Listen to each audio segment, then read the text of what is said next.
Welcome to Basic Business AI, a podcast dedicated to simple AI strategies for businesses who don't want to get an advanced tech degree or hire some marketing bro. I'm your host, Ana Gonzalez, and you can find me on social media at AnnaBotPrime. We bring on regular business owners like you and me to discuss practical strategies, ideas, and perspectives about AI without getting too far into the weeds of the tech. BBAI is sponsored by AnnaBots.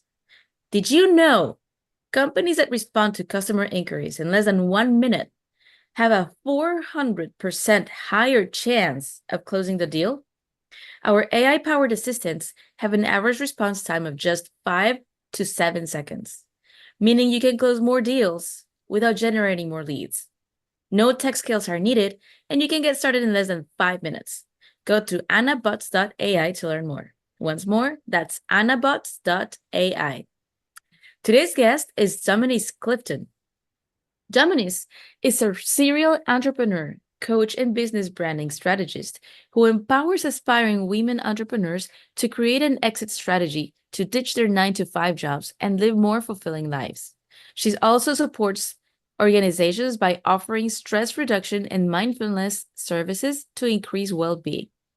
Dominiece, welcome to the show. Hi, Anna. Thank you so much for having me on the show. I'm happy to be here today. So happy to have you here. So tell me from your perspective, how is AI reshaping the future of your industry? So, as a business coach, I would say that AI has been a game changer for me as a business coach and a mama, because I'm wearing a lot of hats. AI has been a game changer for me. I use it in three main ways that I can talk about quickly. The first one is that I really see AI as my writing editor. And so instead of having to hire someone, I use it for all of my, not generating my emails, but once I type up my newsletter, I use it to clean it up and really check the tone there, get all the errors out. And I'm someone who overwrites, and so it helps me to be concise. I also use it for social media captions and generating ideas, and then for any sort of program copy that's going out in my business. So if I'm sending out a one pager or overview, things of that nature. Another thing I like about it as a business coach is that I can use it to help guide my clients as they are going through their business launch process. And so one of the most important things as you're starting a business is thinking about like a client profile. And so getting really clear on who you're serving and what their pain points are. I found that AI just helps to shorten that process. And so whereas market research might have taken hours or days before, you can just go into AI and put specific questions in and get some really solid answers. And so it helps you with that brand messaging and identity piece. And then the last thing I'll share really quickly is that I have a background in grant writing and fundraising. And I wish when I was working my 9 to 5 that I knew about AI and it was a resource for me. I now use it in my business for funding for grant writing and helping to put together really compelling pitches. So far, I've raised over $100,000 in my business, and AI has been a huge part of like putting together solid grant responses and pitches. So those are just some of the ways that I found it to be helpful as an entrepreneur. Dominique, that's awesome. Thank And you. I found that yes, AI is amazing for brainstorming. Like something that used to take hours or even days to come up with, like a bright idea. Mhm. Brainstorming with the AI is very helpful for you to like, oh, all right, I'm the creative here, but tell me what other perspectives there are. Yeah. And I'm very curious uh to know, because to get a great pitch, you need to put a great input in there. Mhm. So what are some of the what's some advice that you can give to people for them to prompt so that they can get a great output? So I too agree with you that you need to start with an idea of what you're looking for. It's AI is not going to ever be the answer for everything. It's really kind of helping you to make sense of what's in your head. And so starting out with thinking about who, let's just say you typically when I think about a grant or a pitch, I'm thinking funder specific. So like who the funder is, having a clear idea of what their goals are, the things that they actually invest in, that's going to be helpful as you begin to write your pitch. I always start with just some general information. So I will give AI a little bit of information to go on. So, for example, here's a little blurb about my business. Like, this is what I need to use the funding for. This is some information about the funder. Can you take, their mission, their areas of focus, and come up with a compelling executive summary that's going to summarize like why I'm applying for this funding. So what I like to do is prompt it with a few like specific things related to who I am, related to the type of funding that I'm seeking out, so that the output can really align and not just be like very general. Like when your pitch is more specific, it's going to be more compelling as opposed to just something that you've copied and used over and over. And so I really like to give AI some information to work on to spit something out that seems more personable. That's awesome. I would also add to prompt the AI to not tell you certain words like revolutionize, Mhm. delve, ready to deep diaper. No, Mhm. to to dive deeper. Oh my gosh. My English is not on point today. It's usually like at 80%, but like right now it's like I need AI to help me with that.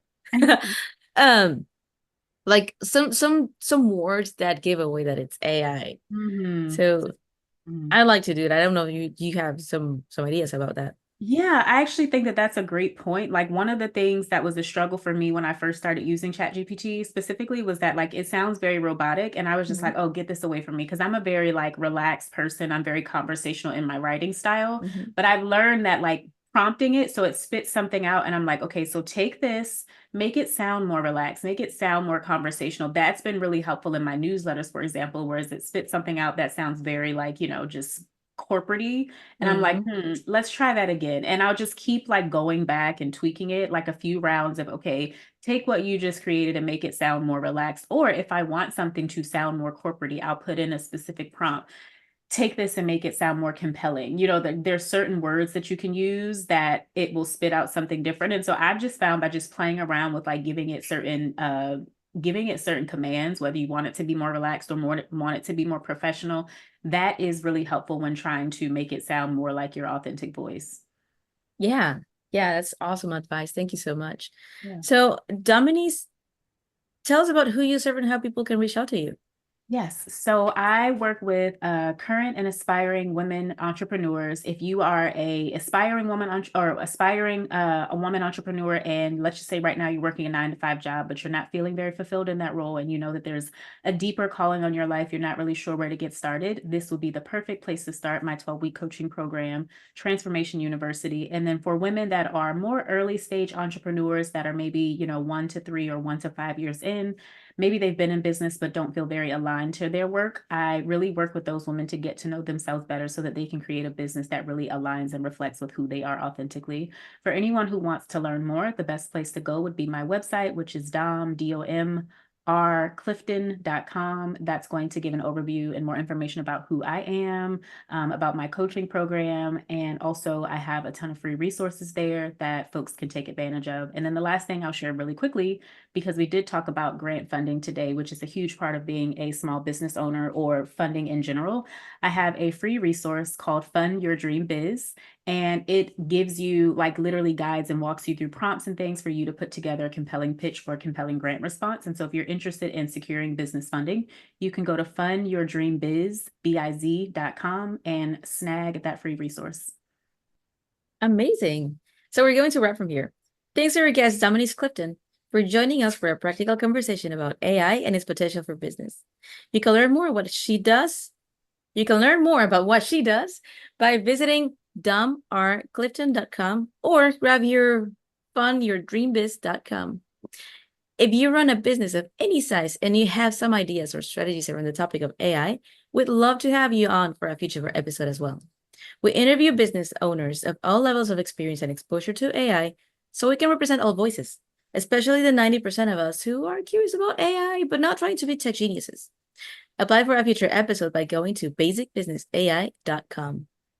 And one more time, if you want to install a 24/7 AI sales and support team for less than 10% of the cost of a single employee, get yourself an Annabot. Learn more at annabots.ai. See you next time on Basic Business AI.